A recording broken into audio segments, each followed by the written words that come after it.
제가 예수님을 믿어서 한 25년 동안 너무나 좋은 것은 지옥의 불뚝궁 앞에 있을 수밖에 없는 저를 천국의 은혜로 초대해 주신 것에 너무나 이렇게 감사를 드립니다. 그리고 예수님을 믿어서 제가 이제 너무나 좋은 것은 인생이 단순해졌다는 것이죠. 그전에는 인생이 좀 복잡하게 제 인생을 살았습니다. 근데 인생이 예수님 믿으니까 너무 단순해지더라고요. 예수 믿기 전에는 제 인생이 어떻게 복잡했냐면요. 늘 이제 하루가 불안한 거죠. 불안하면 출근을 하면 우리 이제 사무실에 현장 사무실에 보면 신문들이 이렇게 많이 있습니다. 그래서 항상 출근하면 제일 먼저 하는 일이 스포츠 서울에 이제 오늘의 운세를 보는 거예요. 불안하니까. 그 당시 역술가 김광일 씨가 아주 유명해서 매일매일 그 띠별로 해가지고 오전 오후에 운세를 이렇게 줘서 그걸 보고 이제 항상 하루를 조심하고 했던 기억이 납니다. 그리고 이사를 할 때도요, 복잡합니다. 손 없는 날을 해야 되니까 음력 10일, 20일, 30일에 이사를 해야 되고, 그리고 손 없는 날에 그날이 이사가 이제 불가분하게 안 될 경우에는 그 주인집에 양해를 구해서 전세를 제기할 때 저도 몇 번 옮겼는데 그 양해를 구해서 주인집에다가 이불하고 그 전기밥솥을 갖다 놓고 그렇게 했습니다. 차도 뭐 제가 중고차를 사면 어떻게 하냐면 새벽 4시에 그 교차로에서 고사를 지내는 거예요. 인생이 복잡했습니다. 고사를 지내고 절을 하고 그 차가 다니는 그 교차로에서 새벽 4시에 중고차를 사서 사고 없게 해달라고 이제 고사를 지내기도 하고 제사 명절 때마다 제사를 지내고 차를 지내고 인생이 매우 복잡했습니다. 이렇게 노력했는데도요. 복잡하게 잘 살려고 노력을 그렇게 많이 했음에도 불구하고 제 인생은 꼬이고 꼬이는 인생이었습니다. 돈은 맨날 없고요. 그리고 사고는 뭐 늘 정기적으로 사고 나고 아프고 돈 좀 이렇게 들어오면 병원 가서 입원비로 나가고 괴로워서 너무나 인생이 왜 이럴까 괴로워서 맨날 술 먹고 그런 인생을 이제 예수 믿기 전에 하루하루 살았죠. 근데 제 인생이 예수 믿고 나서는요. 그 예수를 믿는 그런 전과 후가 역사적으로 딱 갈리게 되죠. 예수 믿고 나면요 단순한 거예요. 아주 단순한 거예요. 뭐 손은 날도 필요 없고 그냥 하고 뭐 징크스도 없고 그냥 뭐 회사에서 일하고 또 교회 가서 예배하고 그냥 또 성경 읽고 기도하고 단순한 거예요. 술도 안 먹고 너무나 단순하고 뭐 하나님께서 은혜를 주셔서 뭐 징크스 이런 것도 없고요. 또 뭐 저한테 뭐 이렇게 뭐 좀 기분 안 좋고 이런 일도 없이 늘 하나님 주시는 은혜와 평강 가운데 있었습니다. 여러분 우리가 잘 아는 하나님의 백성 이스라엘도 보면요. 하나님을 믿어서 하나님의 백성이기 때문에 단순하게 살 수가 있습니다. 근데 하나님을 잘 믿어서 순종하면 하나님 말씀에 순종하면 복을 받고 하나님 주신 은혜를 이제 누리면서 살 수가 있는 거죠. 그런데 하나님의 백성인 이스라엘 백성이 단순하게 살지 않고 하나님을 섬기면서도 그들이 바알 우상을 섬기고 아세라 우상을 섬기는 복잡한 인생을 스스로 선택하게 됩니다. 그러면서도 순종하지 않는 이스라엘 백성에게 하나님께서 매를 딱 때리면 그 매를 딱 맞고 자신들이 고통과 고난 속에 있으면 조금 정신 차리다가 또 하나님의 은혜를 또 잊어버리고 스스로 또 복잡한 인생을 살아가려고 이렇게 하고 있습니다. 그 원인이 뭘까요? 왜 하나님을 믿고 단순하게 하나님께 순종해서 복을 받고 인생을 그렇게 단순하게 살면 되는데 복잡하게 하나님도 알고 우상도 섬기고 또 자기들이 그런 복잡한 인생을 사는 거예요. 그러다가 하나님께서 불순종하면 야단을 치면 고통과 고난 속에서 하나님 잘못했습니다 하다가도 또 이제 또 우상을 섬기고 또 하나님께 멀어지려고 하는 그것이 인간의 죄성 때문입니다. 인간의 죄성 때문에 그런 인생을 산다라는 것이죠. 오늘 사무엘상 8장을 통해서 오늘의 질문은요. 성도의 삶은 어떻게 살아야 할까요?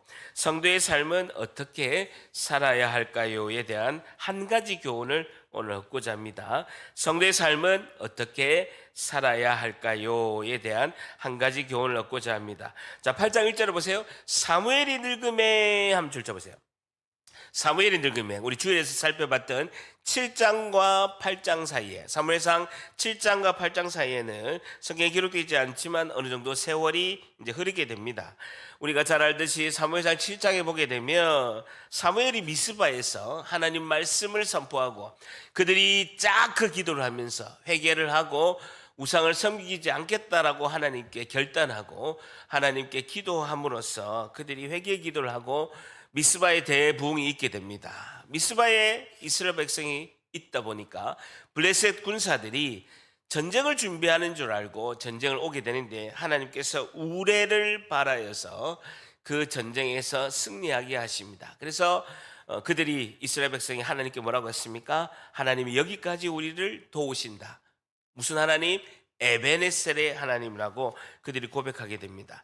근데 사무엘이 어느덧 나이가 늙게 됩니다. 이때쯤에 사무엘의 나이가 한 50살쯤 된 것으로 예상이 되는데 그의 아들들이 2명이 있었는데 이스라엘 사사로 삼았다라고 말씀하고 있습니다. 이 절에 장자 이름 뭐라고요? 요엘이고 차자 이름 뭐라고요? 아비야라라는, 요엘이라는 뜻은요 여호와는 하나님이시다라는 것이죠. 요엘은 여호와는 하나님이시다. 둘째 아들의 이름은 아비야, 하나님은 아버지시다라는 겁니다. 합치면 뭡니까? 여호와 하나님은 나의 아버지시다라는 겁니다. 이 아들들의 이름을 보면 사무엘의 삶의 고백을 나타내고 있죠. 여호와는 하나님이시다. 요엘, 아비야, 하나님은 아버지시다라고 이렇게 고백합니다. 그런데요 3절에 보게 되면 그의 아들들이 줄쳐 보세요. 자기 아버지의 행위를 따르지 아니하고, 아버지 사무엘의 행위를 따르지 아니하고 이익을 따라 줄쳐 보세요.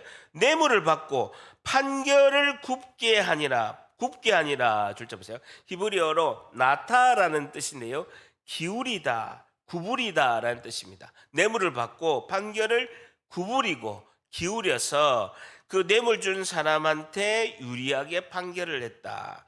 사사기 때문에, 재판관이기 때문에 그렇게 판결을 했다라는 것입니다. 그 당시에 뇌물을 받는 것은요 계명으로도 금지되어 있는 매우 무거운 죄임에도 불구하고 사무엘의 2 아들은 뇌물을 받고 판결을 이제 뇌물 준 사람에 유리하게 판결하는 것을 볼 수가 있습니다. 그 원인이 뭐냐고 이렇게 3절에 뭐라고 했습니까? 자기 아버지의 행위를 따르지 아니하였기 때문이다라고 성경은 말씀하고 있습니다.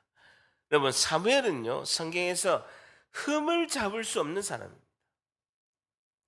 사무엘상 12장 3절 보세요. 12장 3절 8절에 8장에 주부를 끼우고 12장 3절 425페이지 12장 3절에 사무엘이 백성들 앞에서 이렇게 외치고 있습니다. 사무엘상 12장 3절에 내가 여기 있나니 여호와 앞과 하나님 앞과 그의 기름 부음 받은 자 앞에서 내게 대해서 나는 이런 사람이다 라고 증언하노라. 하나님 앞에서 나는 이런 사람이라고 증언하노라. 내가 누구의 소를 빼앗았느냐, 누구의 나귀를 빼앗았느냐, 누구를 속인 자가 있느냐, 누구를 압제한 사람이 있느냐, 내 눈을 흐리게 하는 뇌물을 누구의 손에서 내가 받았느냐, 그리하였으면 내가 그들을 너에게 갚으리라 하니.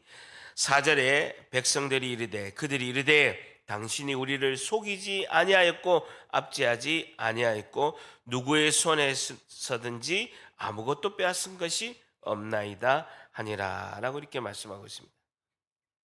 사무엘은요 흠을 잡을 것이 하나도 없는 민족의 지도자였습니다. 다시 8장에 가게 되면요, 자 그런데 잘 보세요. 사무엘상 우리가 이렇게 보게 되면 대제사장 엘리의 아들들은 신앙교육을 게을리해서 그들이 잘못했다라고 강력히 암시하지만 성경 어디에도 사무엘이 자녀 교육을 잘못했다라고 기록된 것은 성경에 어디에도 없습니다.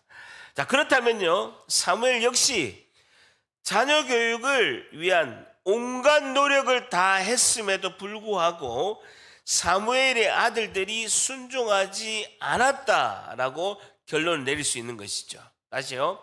사무엘은 흠을 잡을 수가 없는 사람이었습니다. 그리고 자녀 교육도 혼신을 다해서 했음에도 불구하고 사무엘의 아들들은 그 아버지를 따라 삶을 살지 않고 이렇게 아버지께 순종하지 않고 범죄를 한 것을 볼 수가 있죠. 그래서 자녀 교육이 그렇게 어렵습니다. 여러분, 위대한 왕 다윗도요, 그 수많은 부인에게서 많은 자녀를 낳았는데 그 자녀들이, 온전한 자녀들이 거의 없었습니다. 제일 낫다고 하는 그 솔로몬을 왕으로 세웠는데 솔로몬도 초기엔 잘하다가 그 왕의 말기에는 타락한 걸 볼 수가 있죠. 어쨌든 이스라엘 백성은 이 사무엘의 자녀들의 약점을 가지고 이제 자신들이 이제는 사사가 그 재판관으로 하고 하나님이 왕이신 이 신전 정치를 바꾸자라고 그들이 요구하는 상황이 옵니다. 다른 나라, 세상 나라처럼 우리도 왕을 좀 세워주세요.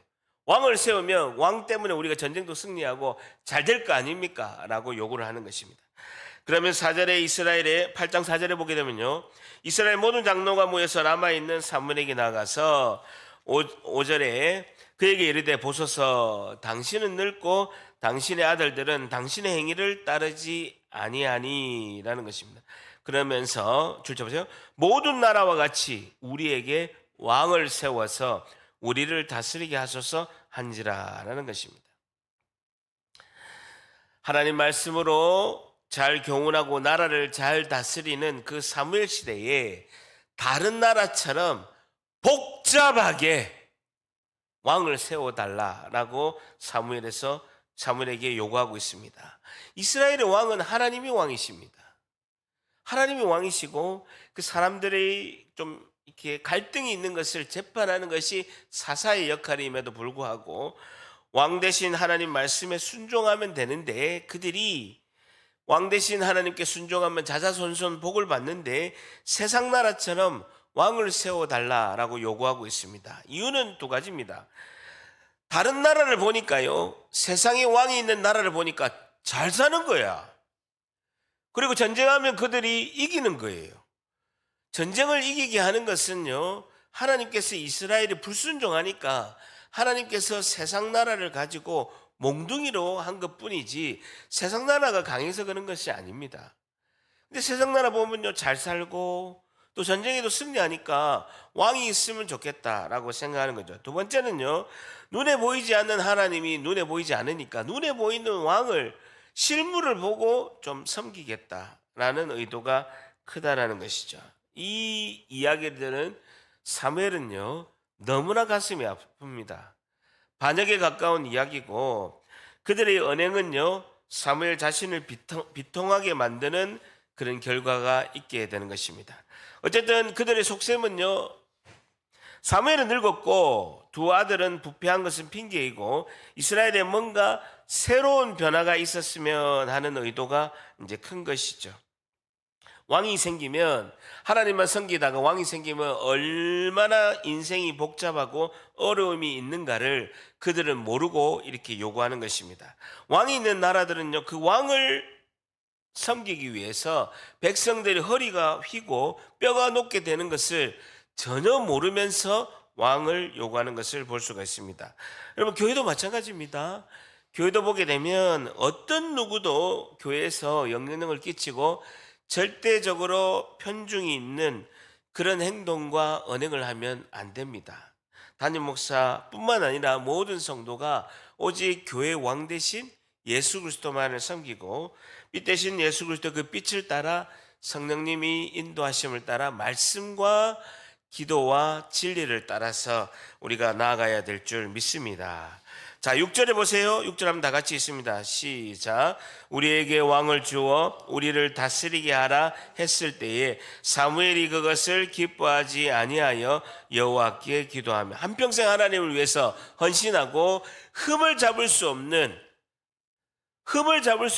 모든 행동을 했던 사무엘에게는 백성들의 모습을 보고 정말로 그것을 기뻐하지 아니해서 사무엘이 하나님께 기도합니다. 하나님께서 정확하게 말씀하십니다. 7절에 보게 되면 여호와께서 사무엘에게 이르시되 백성이 내게 한 말을 다 들으라. 이는 그들이 사무엘 너를 버린 것이 아니요 하나님 나를 버려서 자기들의 왕이 되지 못하게 함이다 라고 하나님이 정확하게 이스라엘 백성의 마음의 핵심을 알고 정확하게 판단해서 하나님께서 중심의 그 말씀을 하고 있습니다. 늙은 사무엘을 버린 것도 아니고 하나님인 나를 버린 것이다 라고 하나님께서 말씀하고 있습니다.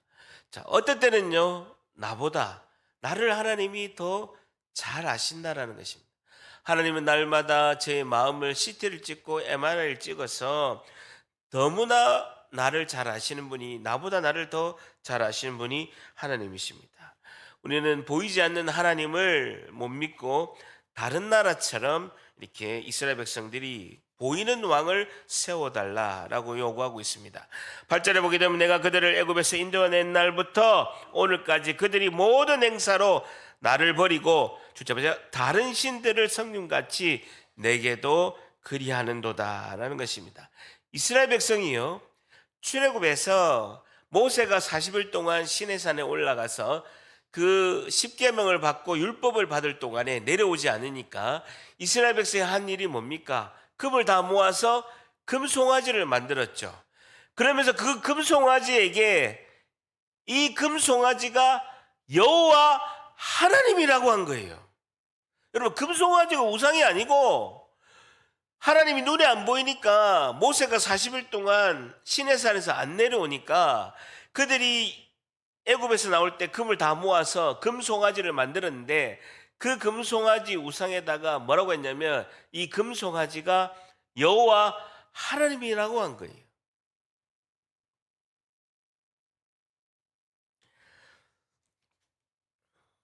사랑하는 성도 여러분, 우리가 믿고 있는 하나님이, 내가 믿고 있는 하나님이 성경에서 말씀하시는 하나님이 아니고 금송아지일 수도 있다라는 것이죠. 잘 생각해야 됩니다. 내가 필요할 때 눈에 보이는 무엇에게 내 소원만 이루려고 목적을 가지고만 믿는다면 성경에서 말씀하시는 그 하나님이 내가 믿는 하나님이 아닐 수 있다라는 거예요. 굉장히 무서운 말입니다. 내가 필요할 때 눈에 보이는 내 소원, 내 목적만 이루려고 믿는 하나님이라면 성경에서 말씀하시는 그 하나님이 아닐 수 있다라는 것입니다. 자, 9절에 그러므로 그들의 말을 듣되 너는 그들에게 엄히 경고하고 그들을 다스릴 왕의 보세요. 제도가 있는데 그걸 한번 가르쳐라 라고 하고 있습니다.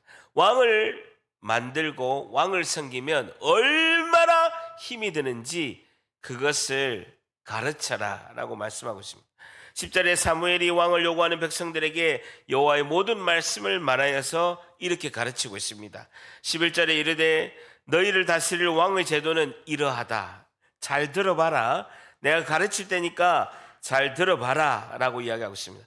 그가 너희 아들들을 데려다가 그 왕의 병과 말을 어거하게 하리니 그들이 그 병과 앞에서 달릴 것이다 라는 것입니다. 왕의 개인 용도로 그 왕 개인을 위해서 너희 아들들을 붙잡아서 그 병과 말을 운행하는데 너희 아들들이 군사로 뛰게 되는 그런 일이 일어나게 되고 그가 또 너희 아들들을 1000부장과 50부장을 삼을 것이며 자기 밭을 갈게 하고 그 왕의 밭을 갈게 하고 자기 추수를 하게 할 것이며 그 왕의 무기와 병거의 장비도 너희 아들들이 만들게 될 것이다. 13절에 그가 또 너희 딸들을 데려다가 보세요. 향로 만드는 자, 히브리어로 라카라는 단어인데 왕의 성적 노예가 될 수도 있다. 요리하는 자와 떡 굽는 자로 왕의 떡 굽는 자로 너희 자녀들을 삼을 것이며 그가 또 너희 밭과 포도원과 감람원에서 제일 좋은 것을 가져다가 자기 신하에게 줄 것이며 그가 또 너희의 곡식과 포도원의 소선과 11절을 거두어서 자기 왕의 관리와 신하에게 줄 것이다. 16절에 그가 또 너희 노비와 가장 아름다운 소년과 나귀들을 끌어다가 그 왕의 자기 일을 시킬 것이며 17절에 너희 양떼들의 10분의 1을 거두어서 가리니 너희가 그 왕의 종이 될 것이다. 왕을 세우면 이렇게 힘든데 할래 말래? 여러분 이 정도 되면요 안 해야 되잖아요. 결론적으로 그렇게 이야기를 또 결론적으로 이렇게 말합니다. 그날에 너희는 너희가 택한 왕으로 말미암아 부르실 때 주체 보세요. 그날에 여호와 하나님께서 너희에게 응답하지 아니하실 것이다. 너희는 왕을 세우고 힘들어서 하나님 왕 세워서 너무 힘들어요 죽겠습니다 하면 하나님이 응답 안 하신다는 겁니다. 이렇게 인생이 죽을 고생을 하고 인생이 이렇게 복잡하는데 왕을 세울 거냐라고 사무엘이 백성에게 묻습니다.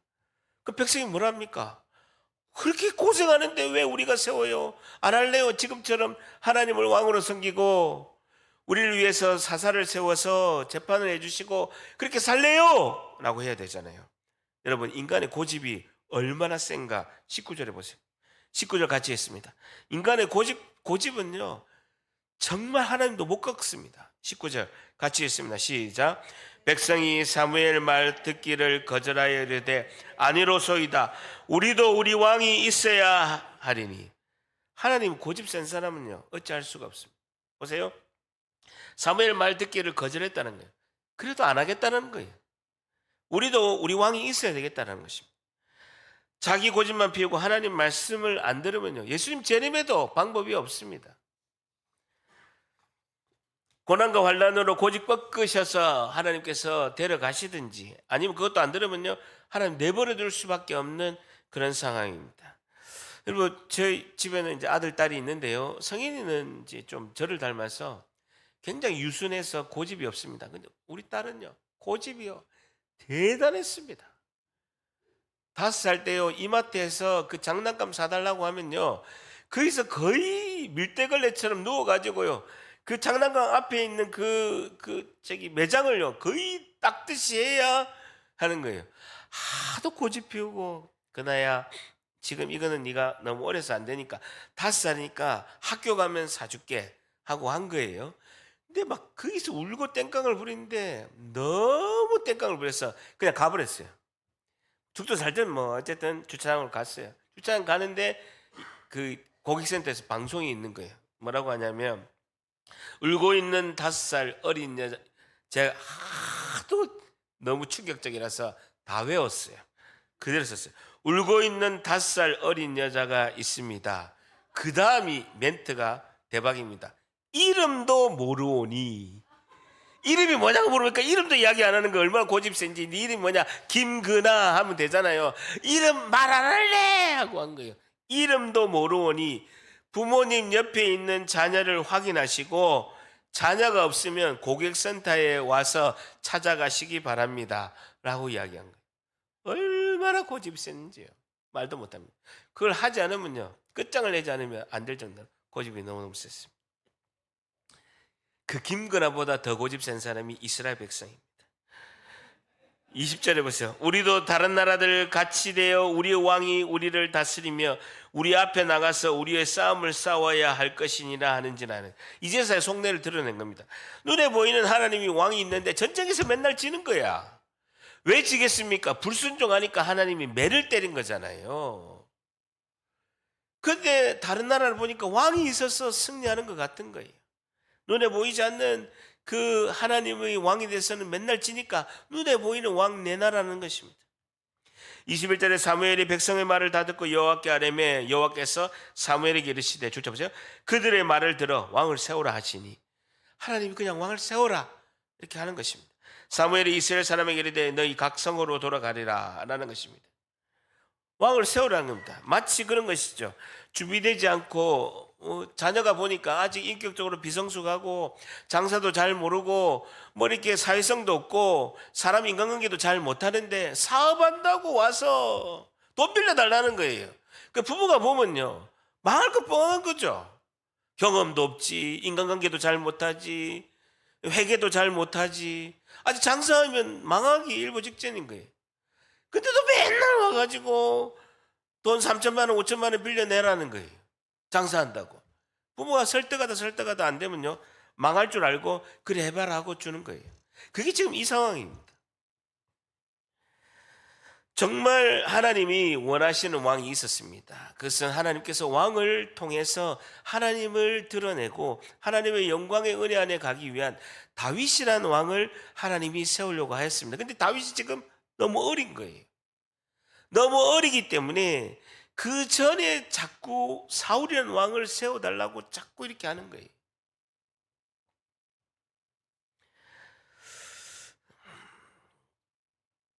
잘 보세요. 한번 성경을 보게 되면요. 사무엘과 이스라엘 백성이 극명히 다릅니다. 그리고 사무엘과 사무엘의 두 아들들이 극명하게 차이점이 있게 됩니다. 사무엘과 같은 환경과 같은 장소에서 같은 땅에서 같은 나라에서 같은 환경에서 지내는데 사무엘과 이스라엘 백성이 극명히 다르고 사무엘이 낳은 사무엘의 두 아들과 사무엘도 극명하게 다르고 있습니다. 이유가 뭘까요? 잘 보세요. 환경으로 보게 되면요. 사무엘은 가장 상처받고 삐뚤어지기 너무나 좋은 환경입니다. 왜냐? 3살 때부터 엄마에게 젖을 떼고 엄마하고 떨어져 있었습니다. 사무엘이 본 사람은요, 대제사장 엘리입니다. 엘리는 우유부단합니다.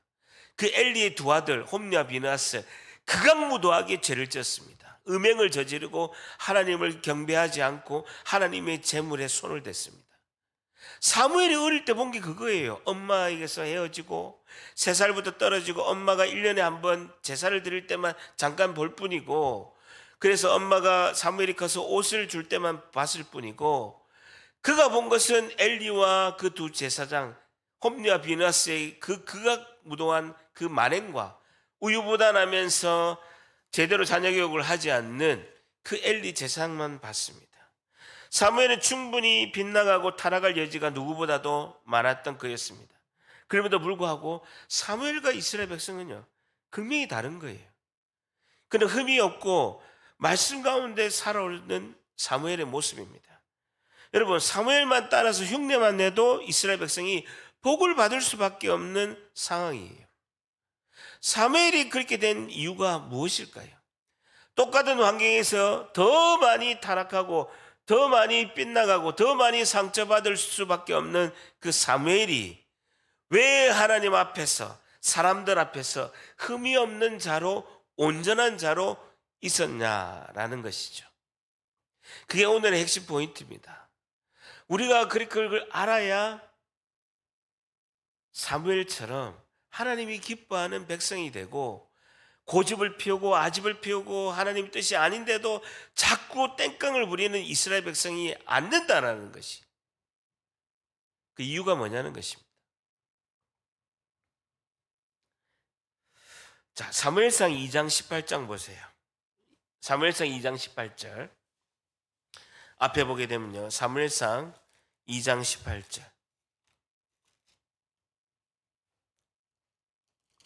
사무엘상 2장 18절 다 같이 읽습니다. 시작. 사무엘은 어렸을 때에 세마포 에봇을 입고 여호와 앞에서 섬겼더라. 여호와 앞에서. 사무엘상 2장 21절 2장 21절 2장 21절 같이 읽습니다. 시작. 여호와께서 한나를 돌보시사 그로 하여금 임신하여 세 아들과 두 딸을 낳게 하셨고 아이 사무엘은 여호와 앞에서 자라니라 라는 것입니다. 핵심은요, 여호와 하나님 앞에서라는 것이죠. 보이지 않는 하나님 앞에서 온전한 삶을 살았다라는 것입니다. 사무엘과 두 아들과 이스라엘 백성은요, 사무엘의 두 아들과 이스라엘 백성은 보이지 않는 하나님 앞에서 우상을 섬기고 뇌물을 받고 죄를 짓고 악을 저지르게 됩니다. 근데 사무엘은요, 하나님 앞에서의 삶을 살아요. 그것을 뭐라고 하면요, 코람데오라고 합니다. 데오가 뭐냐면요, 데오스 하나님, 코람이라는 뜻은요, 앞에라는 뜻이죠. 그래서 성도의 삶을 어떻게 살아야 할까요? 오늘 한 가지, 하나님 앞에서의 삶을 살아야 합니다라는 것이죠. 하나님 앞에서의 삶을 살아야 합니다. 우리가 눈에 보이지 않는 하나님이 내 앞에 계시다. 코람 데오스, 하나님 앞에, 그 신앙을 가져야 된다. 하나님 앞에서의 삶을 살아야 된다. 교회 담임 목사님 모르시겠지. 우리 교인들은 내 삶을 모르겠지. 그것이 중요한 것이 아니라 하나님 앞에, 보이지 않는 하나님 앞에 날마다 우리가 서 있어야 될 줄 믿습니다. 여러분, 코람데오 신앙이 아니면요, 신앙이 자라지 않습니다. 여러분, 죄를 왜 짓습니까? 남이 안 보니까 죄를 짓잖아요. 도둑이 경찰서 앞에서 도둑질하는 거 봤습니까? 나쁜 짓은 아무도 안 보니까 하는 거예요. 그러나 어느 누구도 보고 있지 않지만 하나님은 우리를 감찰하시며 보고 계신 줄 믿습니다. 그 신앙을 가지고 있어야 된다는 것이죠. 일평생 내 소원, 내 욕심 붙들고 허공에 뿌리는 기도하면서 세월을 보내고 하나님 앞에서 신앙이 있지 않으면 그렇게 인생을 사는 경우가 많이 있다라는 것입니다. 우리 궁극적인 왕의 왕 되시며 만왕의 왕 되시는 예수 그리스도를 바라보며 그 예수 그리스도 그 한 분의 그 통치가 우리 가운데 임하고 왕 되신 예수님만 바라보고 하나님 앞에서의 신앙으로 굳건히 하나님 기뻐하시는 하나님의 백성들이 다 되시기를 예수님의 이름으로 간절히 축복합니다. 기도하겠습니다.